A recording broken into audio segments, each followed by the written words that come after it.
खाली करा, झंडे खाली करा। होश में आके बात करो।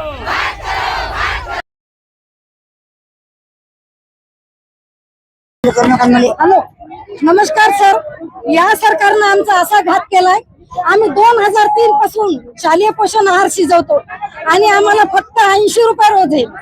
80 रुपये रोजात आमचं काय होतंय? काही महिला विधवा आहेत, काही महिला वय गेलं पूर्ण, आणि आशा महिलाने, आशा वर्कर, अंगणवाडी आणि मदतनी यांच्या पगारात वाढ झाली आणि त्यांना पण दिली का नाही ते आम्हाला माहित नाही, पण आम्हाला 1000 रुपये वाढ दिली 2022 पासून।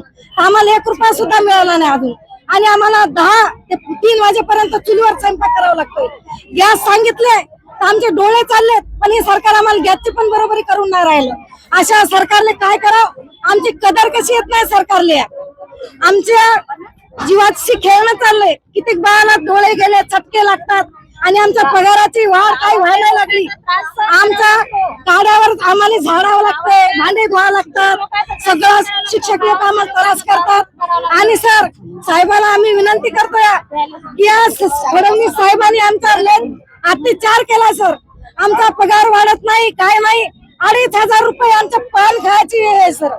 आम्हाला फक्त 83 रुपये रोज पडतोय। 83 रुपये रोजात आम्ही मुलं सांभाळाव का दुःख झालं आम्हाला। गोळ्या खाऊन काम करावं लागतात आम्हाला, 4 गोळ्या खातो आम्ही, पण आमची अजून कोणती सोय नाही। आमच्या शालेय पोषण आहाराचा खूप याने हे केलेलं आहे, म्हणून आमची मागणी सर, आम्हाला कमीत कमी 10 ते 11 हजार रुपये महिना द्यावा सरकारने।